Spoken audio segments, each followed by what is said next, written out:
Iniciando la presente semana de trabajo informativo con las más variadas opiniones de nuestros invitados de primer nivel, han sido programados gente de la talla de Santiago Roldós. Es el hijo del expresidente Jaime Roldós Aguilera.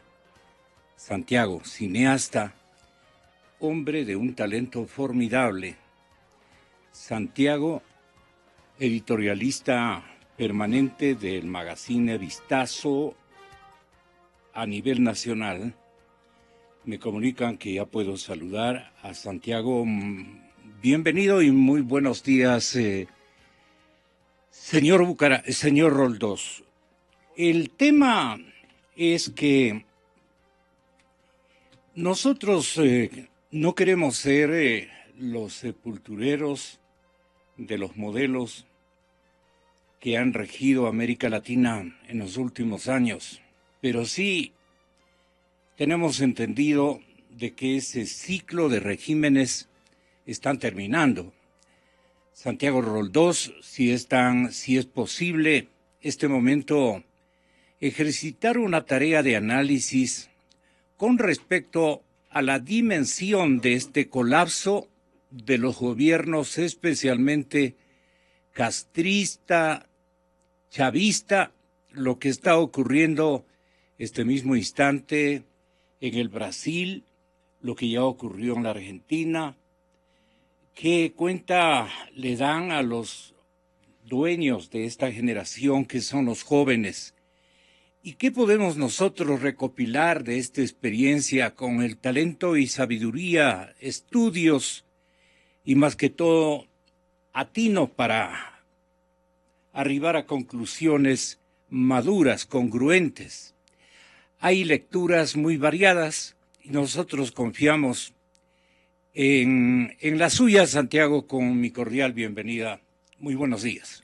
Buenos días, Gonzalo. Primero que nada, un saludo a toda su audiencia y a usted en especial. Lamento no haber podido responder a invitaciones anteriores por cuestiones de trabajo. Bueno, el tema es bien complejo, ¿no?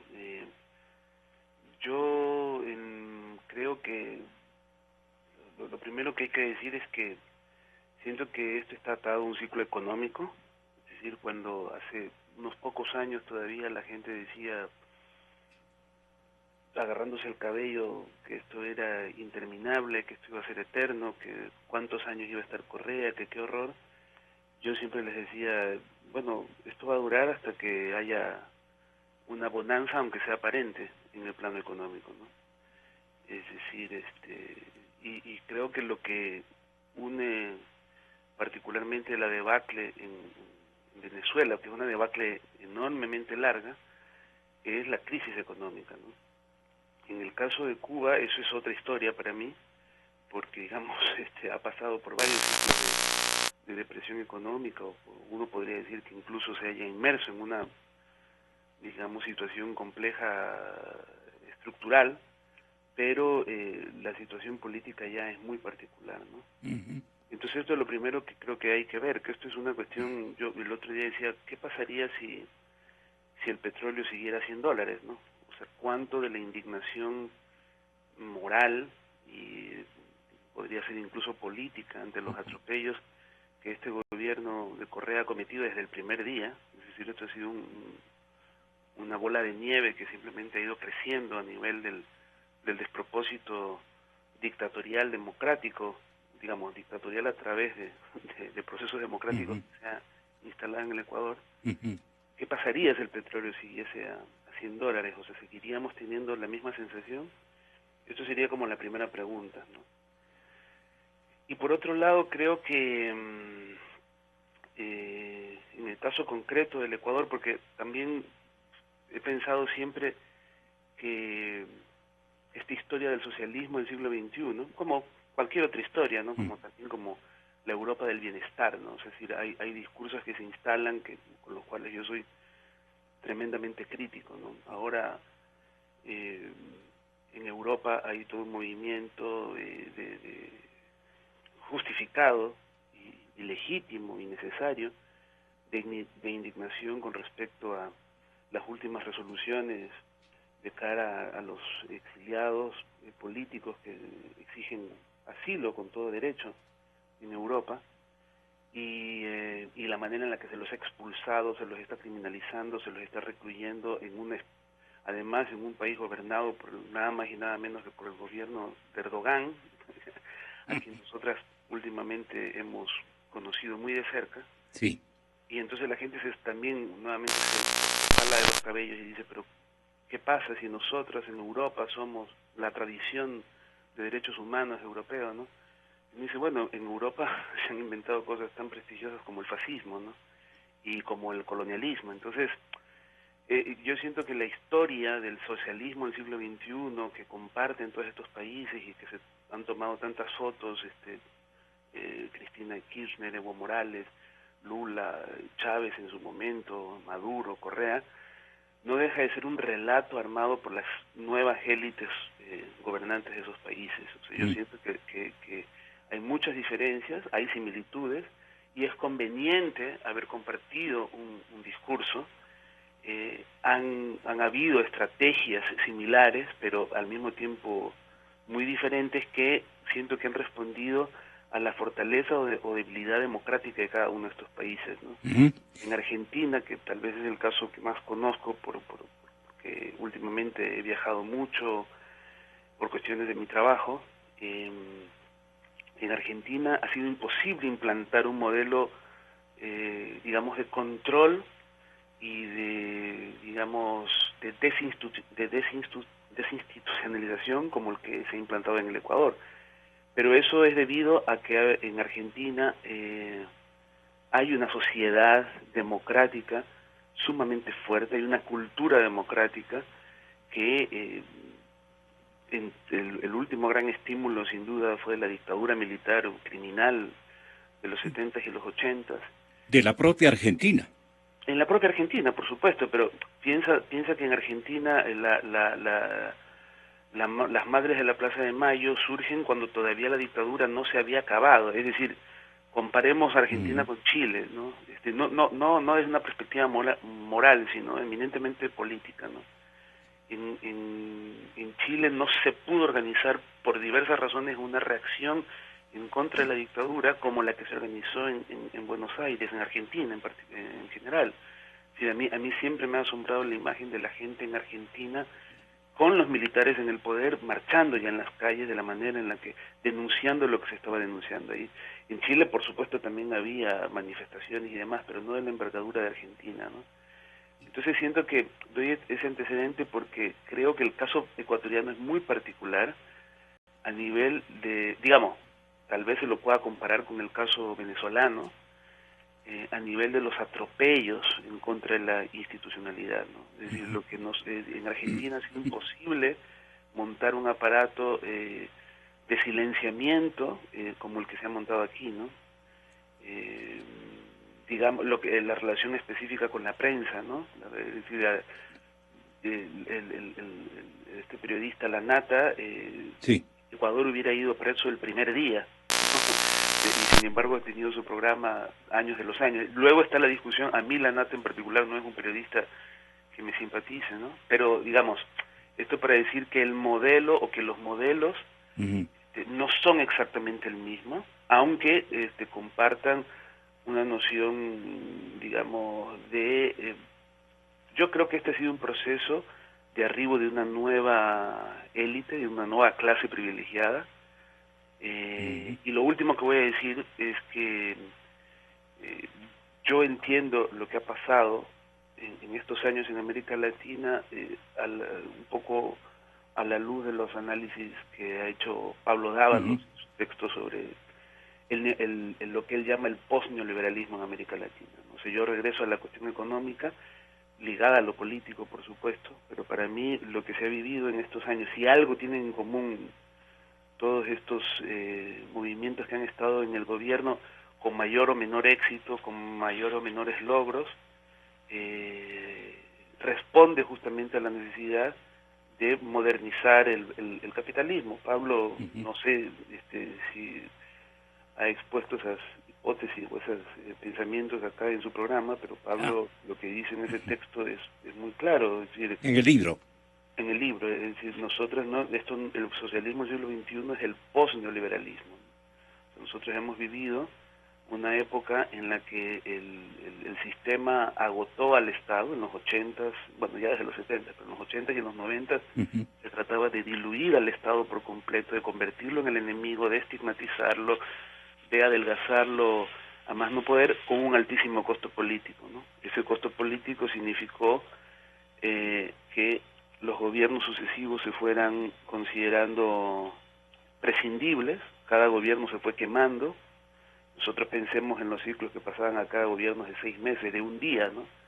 Porque la maquinaria del neoliberalismo los aplastaba.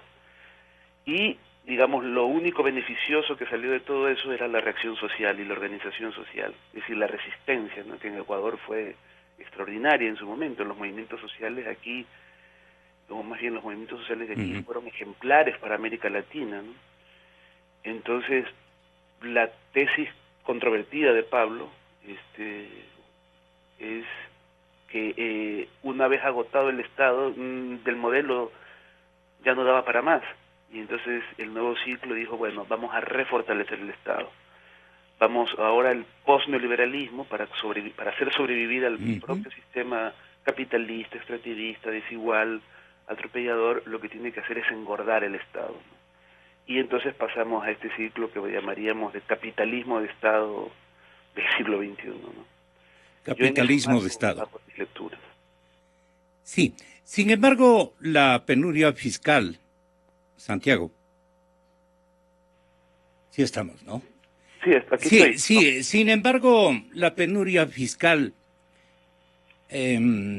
está impulsando al gobierno a utilizar agresivamente otras alternativas, entre ellas las que denuncia Alberto Acosta Burneo en el último número de Vistazo y que tiene que ver con los títulos del Banco Central. Eso nos da una medida de que la situación en penuria fiscal hace que estos gobiernos o este género de gastadores, a nombre del gobierno y de la revolución en todos los pueblos de América Latina, no tengan el mismo éxito que en épocas de flaqueza económica. ¿Qué quiere decir esto en términos generales? Que nos viene un ciclo de espera de parte de este otro ámbito de pensamiento y de manejo económico. Hasta seguramente ellos calculan casar al nuevo ciclo en donde económicamente las cosas pueden venir a recuperarse, especialmente por una mejora en los precios de las materias primas, comenzando desde el petróleo. Entonces, ¿cómo llamar o cómo definir históricamente y económicamente a esta escuela creada con la, digamos, con el liderazgo al comienzo de Castro y luego seguida por Chávez, y luego cada uno por su ámbito? ¿Cómo llamar a esta nueva ola de manejo fiscal y de manejo económico en América Latina? Bueno, no tengo un nombre en específico más allá de... ¿Y cuáles son las fortalezas o debilidades? Las debilidades, ya nos dijo Santiago, pero las fortalezas para que puedan retornar estas prácticas. Bueno, a ver, lo que quiero decir es que yo tendría que decir que lo primero que me asombra a mí es la cantidad de silencio que ha gobernado estos 9 años, ¿no? O sea, yo digo, hemos tenido la generación supuestamente mejor preparada de la historia, ¿no? Eso yo lo pongo también entre signos de interrogación. Mejor preparada, digamos, a nivel cuantitativo, a nivel del alcance, del número, del acceso también a qué tipo de educación, ¿no? Pero digamos, una educación absolutamente... contemplativa. Sí. Algo así. Paciente. Claro, y yo digo, ¿cuánto ha tolerado esta generación? Exactamente. O sea, todo lo que ha tolerado esta generación, en nombre del cambio, en nombre de la justicia social, en nombre del progreso, en nombre de lo que uno quiera, ¿no? En nombre de que por fin se han hecho carreteras, en nombre de de tantas cosas, ¿no? Que indudablemente, yo creo que este ha sido Ujú. un proceso de revolución, sobre todo del aparato del Estado, ¿no? Así Yo los es. primeros años del gobierno de Correa, yo lo he contado incluso en mi columna de vistazos, a mí, yo voté por Correa en la segunda vuelta del 2006, y digamos esto sería una forma de empezar a responder la primera pregunta. ¿Cuál sería la posibilidad de retorno de esto? Bueno, el terror. Es decir, yo voté por Correa Por el otro. por terror a Noboa, por terror a lo que significaba la llegada de la derecha, ¿no? Además la derecha del tipo de derecha que asediaba en ese momento Carondelet, que era Álvaro Noboa. Entonces yo voté por terror porque yo, la primera propaganda que vi de Correa en la televisión, dije, esto es fascismo, ¿no? O sea, cuando veía al león ese comiéndose la gacela y luego las correas en el cielo, yo dije, esto es fascismo. Y además yo juntaba mi recuerdo adolescente cuando Correa me daba clases de religión en el Colegio Cristóbal Colón de Guayaquil, ¿no? Entonces, y yo conozco al personaje desde niño prácticamente, y me resultaba un ser absolutamente cuestionable, prepotente, antipático desde siempre. Y sin embargo voté por él por terror. Entonces, creo que, bueno, ese sería un primer elemento, ¿no? O sea, tenemos miedo a que el próximo sea peor. Y creo que es un miedo que tiene cierto asidero, ¿no? Porque yo no creo que Correa sea el fondo del fondo, ¿no? Sí. Pienso que el debate alrededor de la candidatura de Lenín Moreno, que a mí me da una desazón espectacular cuando veo que Lenín Moreno se lo pelean Alianza País y la disidencia de Alianza País, ¿no? Y la oposición de Alianza País. Digo, Los hermanos Larrea. pero ¿cómo es posible? Y no solamente los hermanos Larrea, ¿no? O sea, creo que Sí. algunos sectores de centroizquierda Democracia, sí. estaban dispuestas a decir, ok, este Ujú. es un candidato en función de los números, ¿no? O sea, me parece delirante, me parece vergonzoso, triste. Y digo, bueno, ahí hay una continuidad, ¿no? O sea, es decir, ahí hay como una suerte de decir, bueno, tenemos otra vez que buscar a un carismático, a un tipo que consiga votos, no importa sus antecedentes, no importa que haya sido uno de los cómplices o de los protagonistas de esta meliflua campaña publicitaria interminable. Entonces, creo que estamos asediados por esos factores, y creo que el problema actual tiene que ver con esto, ¿no? O sea, es decir, no vemos en el horizonte una posibilidad, ¿no? No hay como una posibilidad, al menos en los términos en los que nosotros podamos leer cualquier movimiento político como eso, como una alternativa, ¿no? Eso le diría de entrada. Ujú. Eh, ¿Y qué nos resta esperar de esta generación? Francamente, quienes se encierran en ella más o menos en una década, esta generación como que no tiene oficio histórico o algo por el estilo. ¿Y ahora qué dicen ellos? ¿Qué sigue? Son contemplativos. Pero ¿a Y qué generación se refiere? ¿A la a generación la de jóvenes, a la de jóvenes? Sí, no sé, a ¿no? las nuevas generaciones que ya deberían tener un rol protagónico, ¿no? Con algún documento, con alguna declaración, con algún consenso, con alguna exigencia de carácter socioeconómico, por lo menos. No lo sé, o sea, yo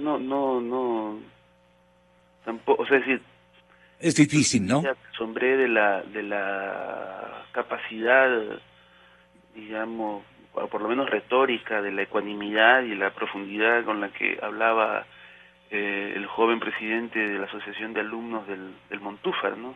A pesar de que se lo ha tratado Sí. desde el gobierno, para variar, digamos, de desprestigiarlo, de degradarlo, de reducirlo a tirapiedras y salvaje y manipulable y no sé qué.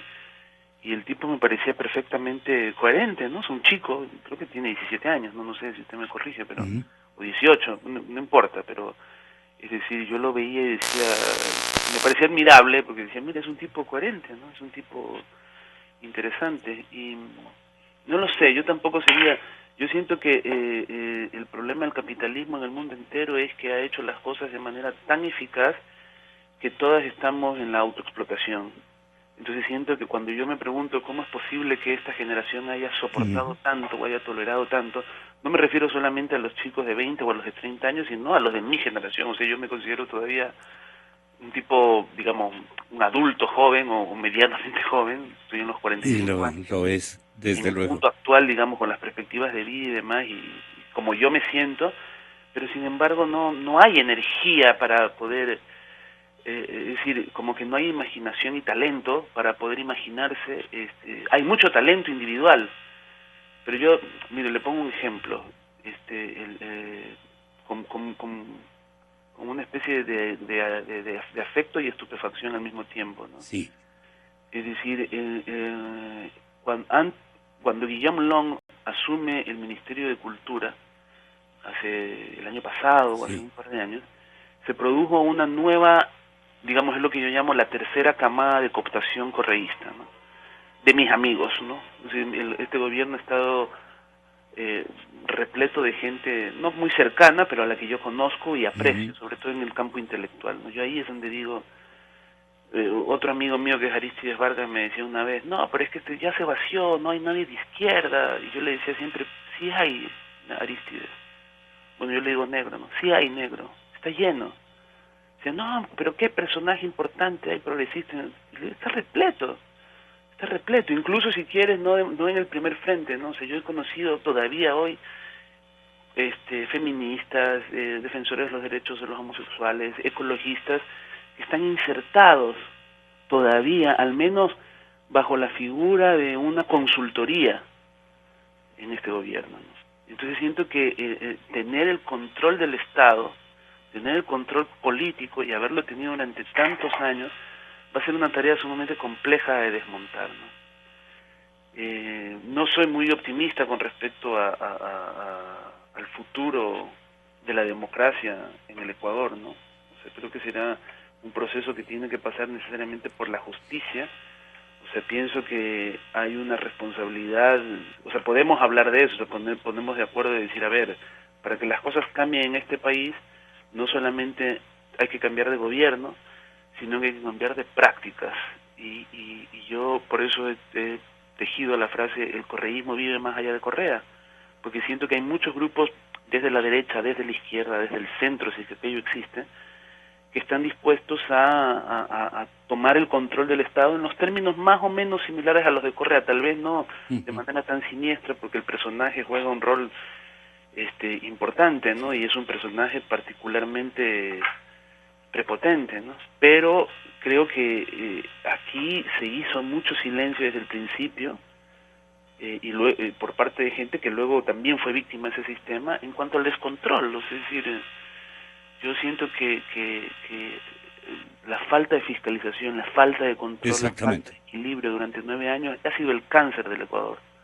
Y ese es el cáncer, y en eso se diferencia un poco con otros países, con Argentina, con Brasil. El tema de Brasil, uno puede discutir muchas cosas, pero uno no deja de tener la sensación de que por mal que han estado las cosas, hay instituciones, que en Chile hay instituciones, que en Argentina hay instituciones, cosa que no pasa en lamentablemente como la nuestra, ¿no? Donde nosotros. Así es, Santiago. Ha sido un placer escucharle y estaré presto a molestarle porque la exigencia nacional de un nuevo pensamiento tan vigoroso, tan instruido como el suyo, me es indispensable en mis intentos de poder orientar a la ciudadanía joven especialmente. Muchísimas gracias, Santiago. Buenos días. Saludos a todos.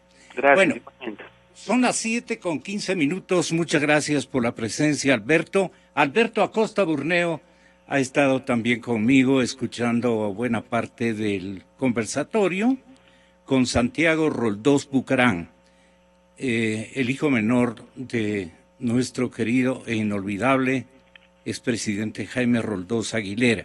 Y lo propio ingresó a esta sala el exministro Mauricio Pozo. Y ahora sí voy a los desequilibrios futuros en términos fiscales.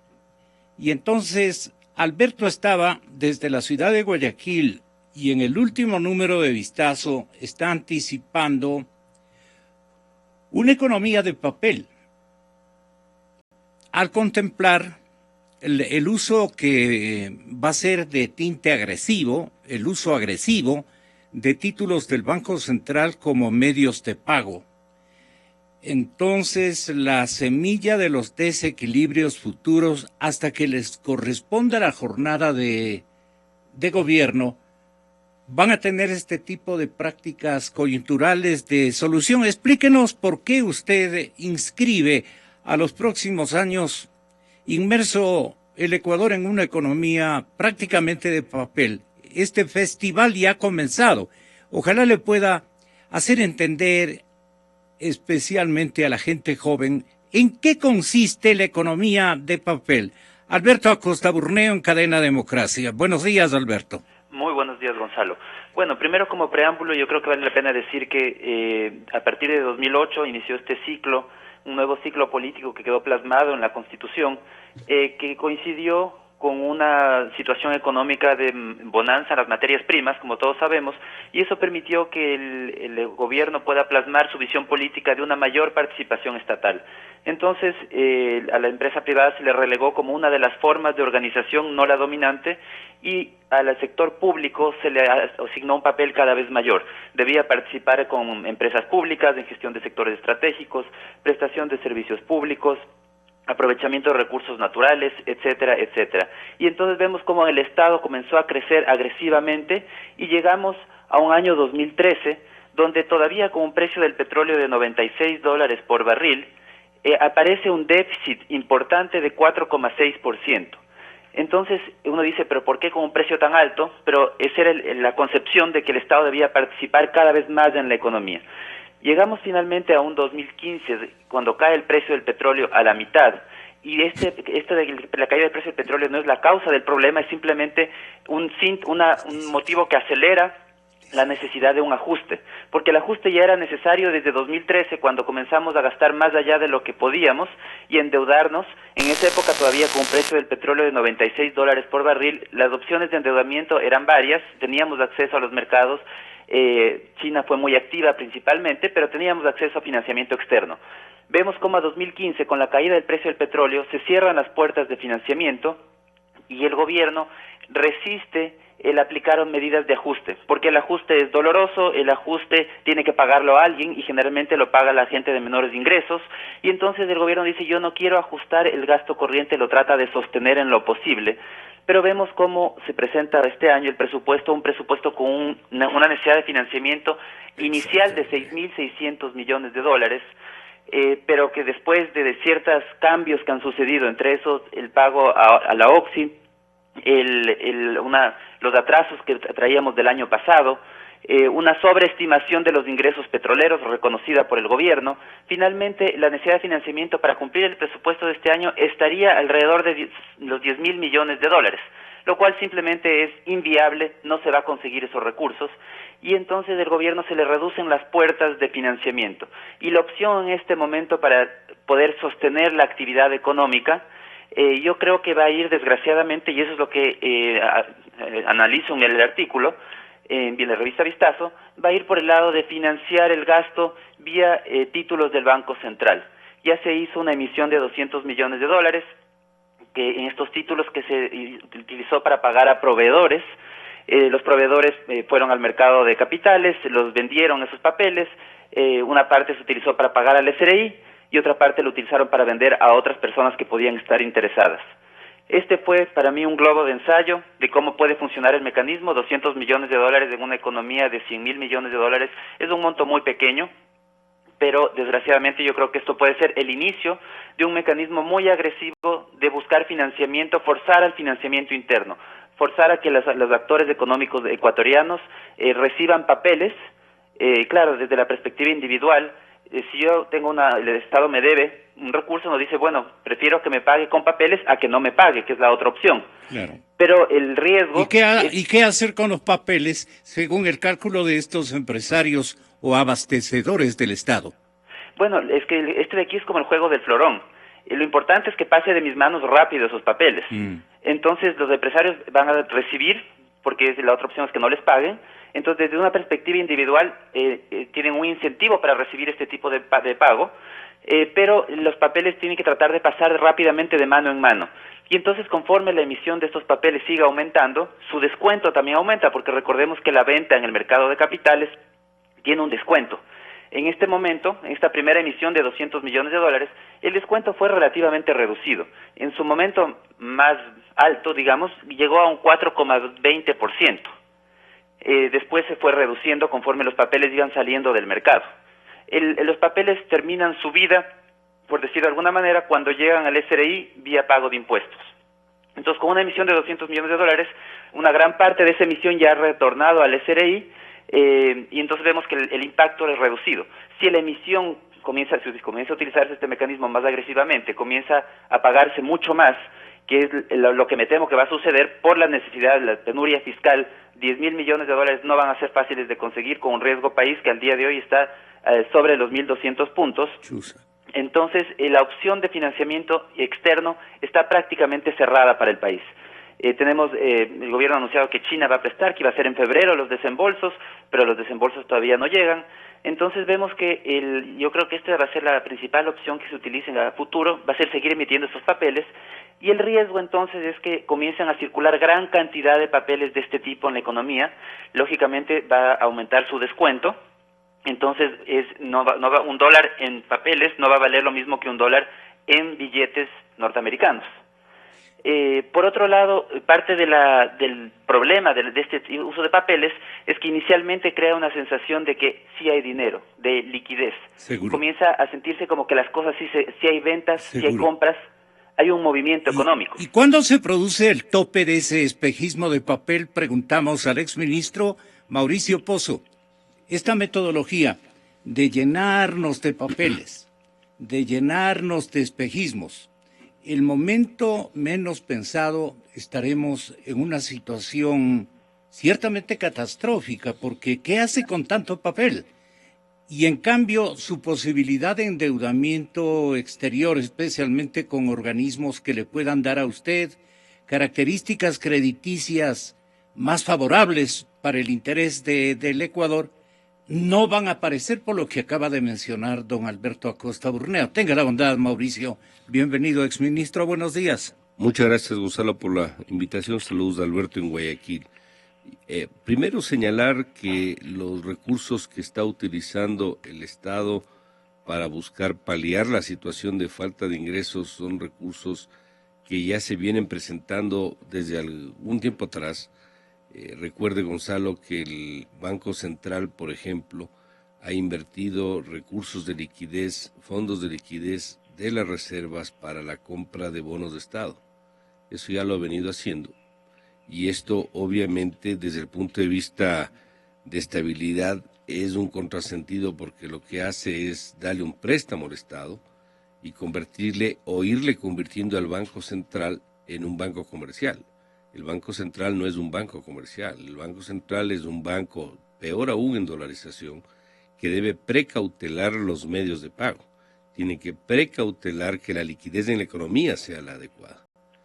Pero producto de Gestador de equilibrios bajo controles estrictos. Así es. Y esto en una situación de falta de recursos, en esta hambruna fiscal, por ponerlo de alguna manera, da pie para que el Banco Central, dada su no independencia, le empiece a prestar recursos al gobierno a través de la compra de los papeles y empiece a extender su función a otros campos, en este caso lo que se conoce como operaciones de mercado abierto, algo inaplicable y poco entendible en dolarización, donde no hay política monetaria o no debería haber política monetaria.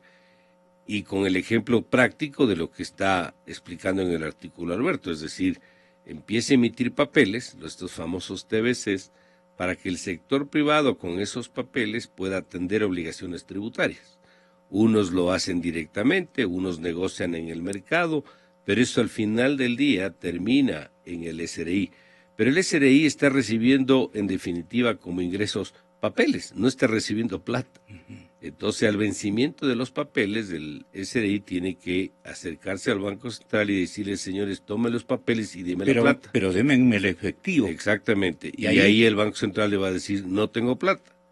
Le puedo dar probablemente otros le dará papeles. otro papel a N plazo, a cualquier vencimiento, a cualquier tasa, y de esta manera pero ya no irá estará el actual sorteando el gerente problema. del Banco Central, por decirlo. Bueno, el problema de esto es que esto no resuelve el problema, esto distrae la atención, es una especie de cortina de humo ante una falta de fondos, y tampoco puede ser eterno, porque usted no puede emitir de manera ni indefinida ni incuantificable los montos, porque simplemente, finalmente, los papeles de esos de algún rato topan techo y no van a poder seguir aplicándose. Ese es el caso de los patacones en Argentina. En Argentina los gobiernos seccionales emitieron papeles, después garantizó el Estado, y el Estado, cuando tenía que cubrir, ya no podía cubrir y terminó con la convertibilidad monetaria. Entonces, esto no puede ser indefinido. Pero no se queda ahí todavía el tema, pues, Gonzalo. La diferencia favorable a favor de la Argentina, perdonen por la reiteración, era que ellos estaban con moneda y siguen con moneda propia. Así es. En el caso de Ecuador, con dolarización, ¿qué ocurriría? Empieza a apretarle mucho más la cantidad de recursos a la economía, y la recesión se empieza a convertir en la válvula de escape, y por lo tanto una caída del 2% que se estima para ese año probablemente va a quedar corta.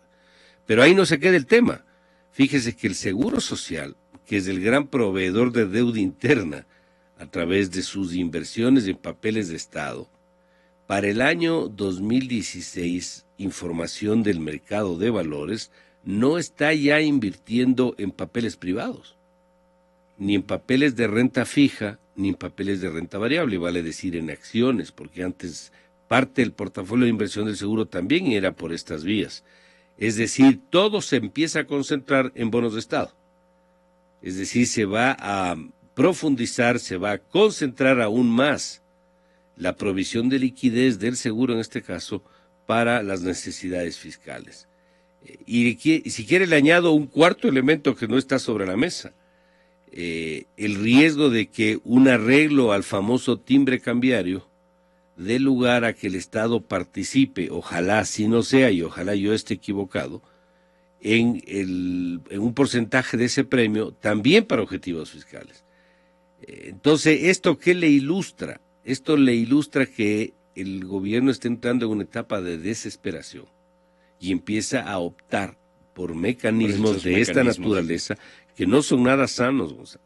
Y acuérdese algo. Pero ya los usamos. Ya se empezaron, 2002. Y ya se empezaron a usar de manera, yo diría, excesiva. Esta emisión de TBCs es una emisión sin liquidez, sin el respaldo de liquidez, porque esa liquidez que está en el central no es del Estado, no es del gobierno, esa es plata de los depositantes en el Banco Central, como son básicamente los bancos privados y un porcentaje menor los bancos públicos.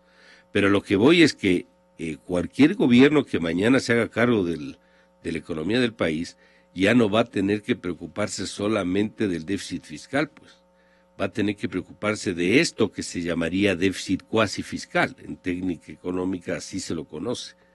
Es decir, el monto no va a ser solamente los 11,000 millones o los 10,000 millones que requeriría este año cubrir el gobierno.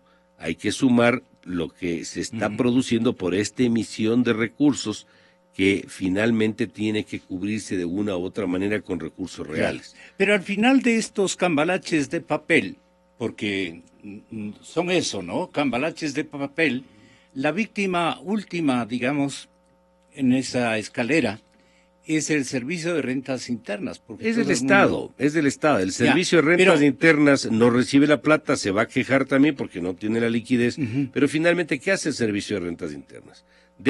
Tiene una cifra para la operación de la institución, y el resto le pasa al Estado, pues para que el Estado pueda gastar para gastos corrientes y gastos de capital. Y obviamente usted no puede gastar ni puede importar con estos papeles. Le puede distraer emitiendo papeles para el acreedor del Estado, para el contratista, pero eso dura en la medida en que ese círculo se empiece a agotar o empiece a saturarse. Así que esto no es infinito, es temporal, es peligroso, debe añadirse el tema fiscal y es una representación y es un resultado de lo que le menciono, de esa desesperación de plata que tiene el Estado y que no encuentra cómo hacer. Finalmente, la válvula de escape de todo eso va a ser una recesión económica muy fuerte, porque obviamente el rato que usted le sigue restando combustible a la actividad privada, esta no invierte y el Estado ya no tiene la plata para ello, y por lo tanto esto se contrae con sus impactos en términos de empleo. El señor presidente en persona da la impresión de que está con una tijera recortando lo que más pueda de inversiones y compromisos financieros en todos los ámbitos, especialmente de la economía estatal. El ejemplo es el tema de Solca, por ejemplo, ¿no? Le pregunto esto al señor economista Alberto Acosta. ¿Qué es lo que a la final va a ocurrir con una suerte de yo te ofrecí pero no te puedo dar porque estoy complicado con mis finanzas? Entonces, esto nos está llevando a una confrontación interinstitucional con el Estado. Lo que pasó con Solca va a seguir ocurriendo, y entonces el desacomodo fiscal y financiero va a estar a la orden del día. ¿Por qué no escoge otro camino y prefiere el del recorte, el señor presidente de la República? El recorte es bueno, pero cuando no va a incidir en el rol que tiene que cumplir cada institución, cuando las cosas no son tan urgentes en determinado ámbito de empresas del Estado o de instituciones del Estado, el gobierno puede hacer una para de entrega de dinero de efectivo de circulante hasta que las cosas vayan para mejor. Eso sí se ha visto en cualquier asomo de crisis o en crisis mucho más agudas que la que estamos comenzando o a inaugurar en el Ecuador. No sé cuál sea la preocupación central que Alberto tiene sobre este tema. Gonzalo, lo que vemos es que este cambio en la visión de cómo se debe manejar el Estado, plasmada en la Constitución de 2008, se llevó a la práctica durante la bonanza y permitió que, por ejemplo, el gasto del sector público no financiero pase de un 35% del PIB en 2010, no comparo años anteriores porque hay un cambio de contabilización, pero de 2010 pasó de un 35% a 2014 a un 44% del PIB. Este incremento se reflejó por este Estado que se le dio cada vez más atribuciones. El Estado no solamente tenía que ser regulador, no solamente controlador, tenía que ser empresario, tenía que participar en sectores estratégicos, tenía que entregar salud, todas esas responsabilidades cada vez se le asumían más responsabilidades al Estado y se le iban restando responsabilidades al sector privado. Entonces, claro, lo que fue propio y funcionó entre comillas, durante la bonanza, porque el Estado tenía muchos recursos, podía asumir cada vez más responsabilidades, es decir, seguir inclusive instituciones que funcionaron privadas, pasarlas a la administración del sector público. Y entonces eso, mientras había los recursos, parecía que podía funcionar. Pero estamos en una realidad en que esos recursos fueron temporales, correspondieron a una bonanza, a un ciclo económico internacional de la bonanza, y esos ingresos petroleros debimos de haberlos considerado siempre como algo temporal. Igual que una familia que si tiene por un poco de tiempo, tiene un ingreso extra adicional, no puede considerar que ese va a ser su ingreso permanente. Entonces un ingreso temporal tiene que tener un uso también adecuado, pensando en que se va a acabar eventualmente. Entonces vemos que al día de 2014, el tamaño del Estado llegó a un 44% del PIB. En 2015 se redujo en algo, alrededor de casi 5 puntos del PIB, pero todavía tenemos un Estado demasiado grande para la realidad económica ecuatoriana. Y en este momento la necesidad de ajuste no es una opción, no pasa ya por un tema ideológico, pasa por un tema práctico real. El Estado poco a poco se va a ir apagando, como estamos viendo con las instituciones que no reciben a tiempo sus recursos. Ese es un proceso que vamos a vivirlo y que vamos a ver además que, al contrario a lo que se pensó en la década de los 80s, 90s, que se pensaba que eso correspondía a las políticas del neoliberalismo. Eso corresponde a una realidad económica que está en contraposición de una posición política de tener un Estado muy grande. Entonces, en este momento vamos a estar en la etapa de cómo ir apagando el Estado poco a poco para que vuelva a un nivel que sea sostenible, porque los ciudadanos no podemos vivir para mantener un Estado. El Estado tiene que servir a los ciudadanos, no a la inversa. Y en este momento, el tamaño del Estado tiene que volver a un nivel viable, es decir, por ejemplo, volvamos a los niveles de 2010, es decir, un Estado del 34-35% del PIB. Esto implica un recorte adicional de gastos muy importante, y el recorte de gastos, como todos sabemos, o el ajuste, como se lo conoce, tiene un costo, la población lo va a sentir, y el gobierno lo que quiere es tratar de evitar ese coste, porque tiene inclusive ciertos objetivos políticos que yo considero que son prioritarios en este momento, como las elecciones que están ya cerca. Y este mecanismo del que estamos hablando, los títulos del Banco Central, son una manera de paliar los síntomas del problema, como entregarle al enfermo morfina para que no sufra tanto, pero no le estamos curando la enfermedad. Y la enfermedad está en este desequilibrio de fondo, de exceso de gasto, un exceso de gasto que tiene que, a la corta, y mejor que sea a la corta que a la larga, tiene que reducirse, porque es inevitable esa reducción. Con este TBC, por ejemplo, con esta morfina que se le podría estar suministrando al paciente, lo único que se hace es alargar esta agonía, pero que eventualmente va a llegar un momento en el que el gasto tenga que regresar a su nivel sostenible, es inevitable, y el tema de los desequilibrios que nacen de este TBC, y esa es parte del riesgo, es que en realidad es un papel que recibe el SRI, el Ministerio de Finanzas, que está respaldado por CETES, que son otro papel del Ministerio de Finanzas, y que en realidad no representan recaudaciones. Entonces, frente a una menor recaudación en dólares, el Ministerio de Finanzas tiene que volver a emitir nuevamente títulos del Banco Central, tiene que volver a comprar títulos del Banco Central emitiendo CETES, y continúa esta espiral de cada vez emitir más papeles, hasta que la espiral revienta, porque no es posible que continúe de manera indefinida.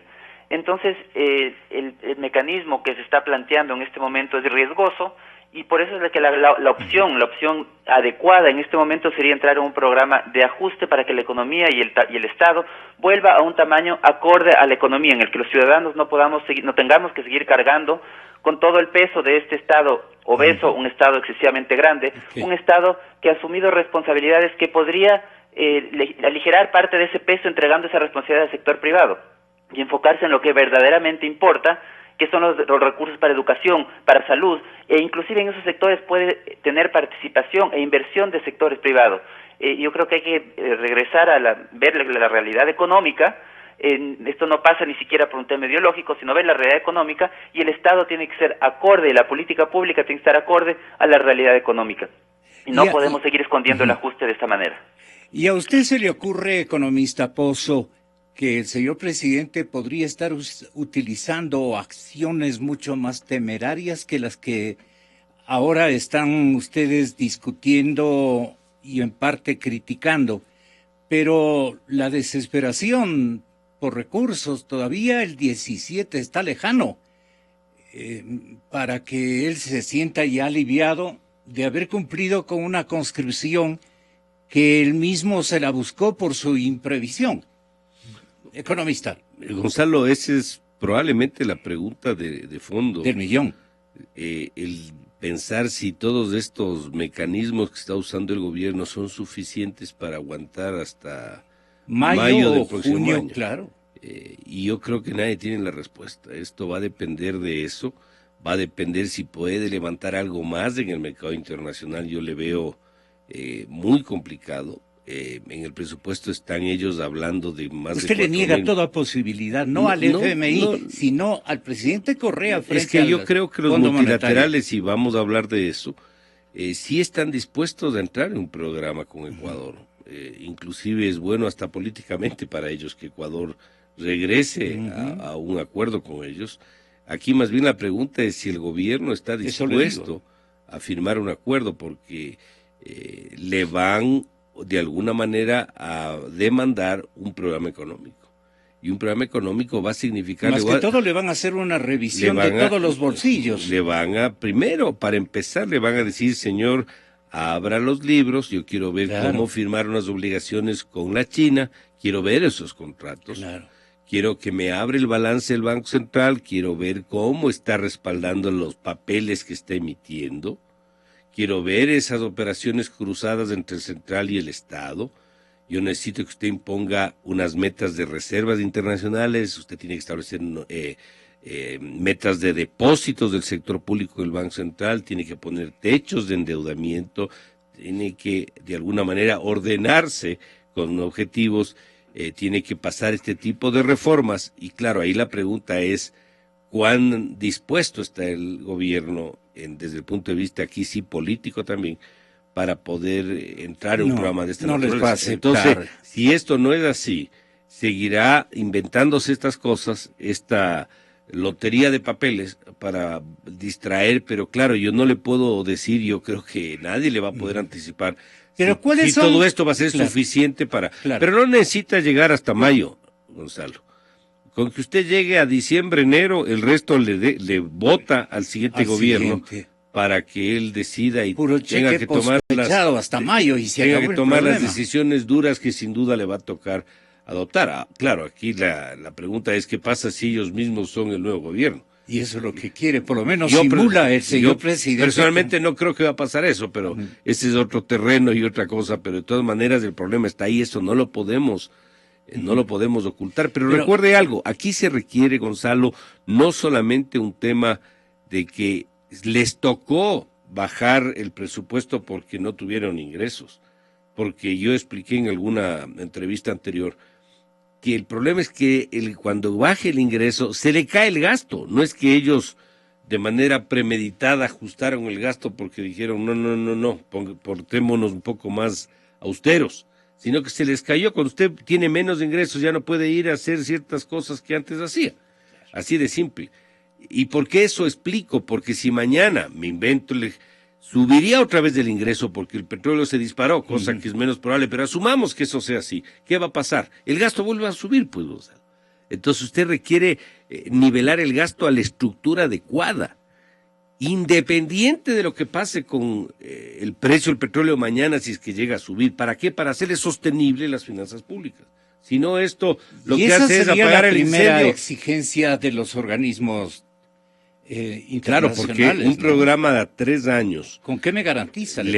No solo con qué le garantiza, sino con qué le hace sostenible el programa. Por eso. O sea, cómo le da viabilidad fiscal, cómo fortalece el sector externo, cómo le da fortaleza a sí mismo al sector financiero, cómo precautela la liquidez en el Banco Central. Le van a prohibir que le preste al gobierno.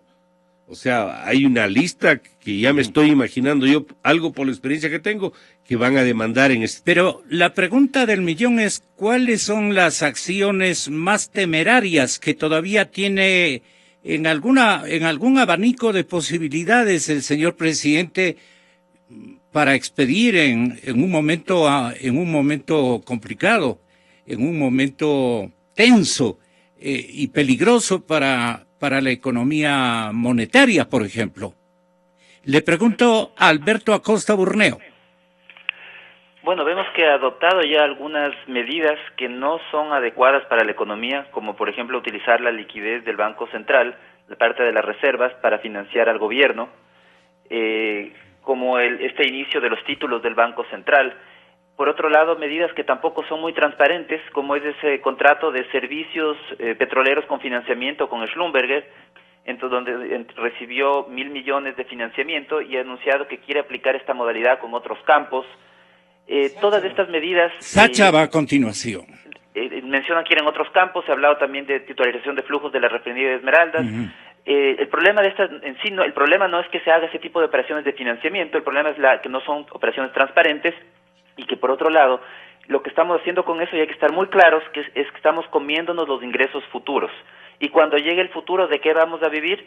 Si es que no se realizan los ajustes. Entonces, podemos aplicar ese tipo de mecanismos de titularizar flujos futuros, pero dentro de un plan de ajuste, como una opción de voy a tomar estos ingresos para irme ajustando gradualmente a una nueva realidad, y entonces el día de mañana, cuando yo ya no tenga estos ingresos, no tengo problema porque me he ajustado a esa nueva realidad. Pero vemos que la opción del gobierno es vivir el presente, gastar al máximo en el presente. El futuro ya se verá, eso todavía no ha venido, así que no nos preocupemos. Gastar el presente, tratar de sostener el gasto, no reducir el gasto, sino lo que sea indispensable, y lo que es indispensable es lo que ya no consigue la plata. Si no consigue la plata, ahí se reduce el gasto, pero si no, no estamos dentro de un plan coherente de manejo del gasto público. Y esto lo hemos visto durante estos 9 años. Vemos que la política fiscal ha sido muy variable, hemos estado en una montaña rusa. Cuando los ingresos subían de petroleros, subían a niveles de récord, el gasto público también se disparó, y cuando ahora que está cayendo, el gasto público también se cae. Cuando lo tradicional, lo normal, y que se menciona inclusive dentro de teorías económicas, es que el gasto público debe buscar más bien ser tener un efecto contracíclico, ayudar a la economía en las épocas que está deprimida, ayudarle a sostener de cierta manera, y que en las épocas donde hay muchos recursos, evitar que se sobrecaliente. Vemos que aquí en el Ecuador se ha aplicado todo lo contrario, ha sido vivir el presente al máximo, porque las necesidades son ilimitadas. El futuro, que es cuando llegue el futuro se soluciona el problema, pero estamos dejando, y ese es el riesgo, el país está quedando con una situación futura cada vez más complicada. Estamos utilizando los recursos. Yo creo que lo de lo más agresivo que va a poder usar el gobierno es consumirse hoy los ingresos futuros, dejar a un país endeudado, que sin posibilidad de ingresos futuros, porque ya se los gastó, se los consumió hoy, y sin haber tomado las medidas adecuadas de ajuste a la nueva realidad. Como repito, no necesitamos, y eso hay que estar consciente, yo creo que como ciudadanos, lo que necesitamos es que un Estado que nos sirva bien, y no que ciudadanos tengamos que servir y vivir para servir al Estado. Eso es lo que hay que evitar, y necesitamos que el Estado vuelva a ese nivel sostenible. Un abrazo, Alberto, muchísimas gracias por su concurso. Muchísimas gracias. Economista, lo último, hoy se cumple un año de las salvaguardas. Para usted, ¿han sido buenas? ¿Han operado como quería la necesidad nacional? Y obviamente el creativo, que es el gobierno, ¿no? ¿Las salvaguardas para qué han servido? ¿Van a seguir siendo utilizadas? ¿Qué dificultades ha visto con este mecanismo de apoyo fiscal en favor del régimen? Cuando no se tiene claro el origen de los problemas, cuando el diagnóstico no es el correcto, la prescripción es inadecuada, no es la atinente. Se sostuvo desde un principio que el problema del sector externo no se va a arreglar con salvaguardias, que esto va a generar otros problemas, entre otros, una profundización de la recesión económica, un problema de contrabando, problemas de falta de competitividad, sin corregir la situación de fondo. Como no hay una lectura correcta de esto, o no se quiere ver, a pesar de que capaz sí se entiende, pero no se la quiere aplicar, no ha dado esos resultados como se dijo. El año pasado cerramos con un desequilibrio de sobre los 2.000 millones de la balanza comercial. La inversión extranjera no reacciona, el financiamiento externo es la única válvula de escape, y esto ha hecho pues que las importaciones se reduzcan en los conceptos de restricción a costa de un gran contrabando, y las otras se han reducido por la recesión económica, porque más se ha reducido la importación de materias primas y bienes de capital que los propios bienes de consumo. Pero no por un tema de salvaguardia, sino por un tema de recesión económica. Entonces, de alguna manera el problema sigue ahí, son paños tibios, son arreglos absolutamente superficiales que no están corrigiendo el problema, y si van a querer seguir con esto hacia adelante, mucho me temo que el acuerdo con Europa va a ser muy complicado que se concrete. Se agrava más. Sí, yo leí un artículo, por cierto, de ayer de Cristian Espinosa, que analiza el tema, y yo estoy totalmente alineado con lo que él opina. Si alguna piedra en el zapato ha existido con Europa en el acuerdo, es el impuesto al 5% a la salida de divisas y las salvaguardias impuestas. Entonces a mí me parece que persistir por ello es un contrasentido. Y si lo quieren reemplazar por un timbre cambiario que genere más o menos restricciones similares, el problema para los acuerdos se va a mantener lamentablemente vigente, y el Ecuador no podrá suscribir. Ha estado bastante callado sobre... No, él de alguna manera ha dicho que no se han cumplido los otros requisitos que se necesitaban para que esto sirva, y por lo tanto, en ese caso, el remedio va a ser peor que la enfermedad. Esta mañana la cadena Teleamazonas también le dijo a Fausto Ortiz, exministro, ¿Y qué le ha parecido el rol de las salvaguardas en la economía ecuatoriana? Esto respondió. La medida, igual que la tomó el gobierno en el año 2009, tenía alguna lógica vinculada con la caída brusca de precios del crudo. Ocurrió del 2008 al 2009, ocurre del 2014 al 2015, sin embargo, el impacto de la medida no exactamente le cae a donde debió quizás originarse. Es que era pegar a los bienes de consumo, porque está también cayéndole la medida con fuerte impacto a materias primas y a bienes de capital. Y si uno mira el impacto en bienes de consumo es 18%, en bienes de capital es un 19%, es decir, hay un impacto en ambos grupos de importación, lo cual es señal de que no solamente la medida es la causante de la restricción de más de 6.000 millones de dólares en importaciones totales, sino también es la caída de precio del crudo, la recesión que estamos atravesando, y entonces hay otras variables adicionales a la medida que hacen pensar que para el año actual y para el futuro quizás no está recomendable continuar con la misma medida de salvaguarda, o menos aún el tema del timbre cambiario. El asunto es qué tan efectiva es la política y qué tan necesarias son las políticas actualmente para mantenerlas.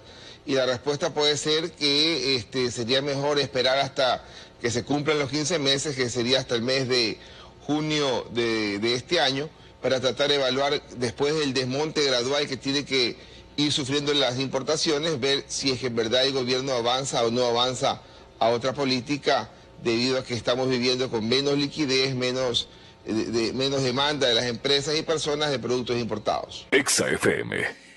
Muchas gracias a esta primera parte de sintonización global de la amable audiencia de la cadena Democracia. Señoras y señores, a nuestro retorno de comerciales, vamos a recibir al secretario de la Administración Pública, abogado Pedro Solínez.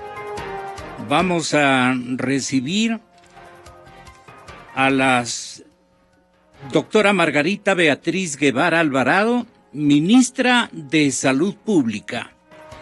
El objetivo fundamental es el petitorio o los petitorios que ellos han realizado, han formulado al tenor de las leyes de la comunicación.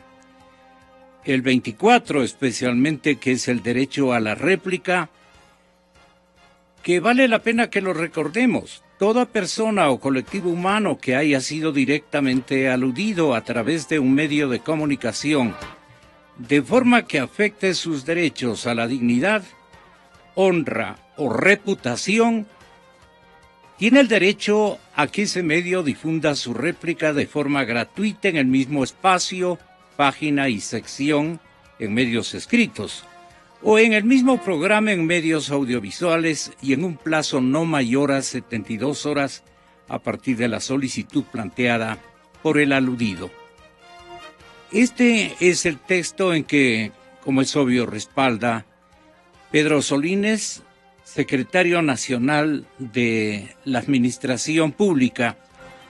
Lo propio la ministra doctora Margarita Beatriz Guevara Alvarado de Salud Pública, y ellos están aquí, han concurrido a nuestras instalaciones hace contados minutos, y creo que más bien nosotros estamos un poquito retrasados. Pero van ustedes a escuchar esta réplica que han solicitado los dos funcionarios hacerla en mutua compañía. Es decir, los objetivos son los mismos, la temática incluso es harto coincidente, y nosotros no tenemos ninguna dificultad de poder aceptar, digamos, porque es nuestra obligación, que lo hagan en términos de solidaridad, si cabe el término, de mutua colaboración, para exponer las verdades que quiere denotar el régimen con respecto a variados temas que ustedes van a escuchar después de estos comerciales. Porque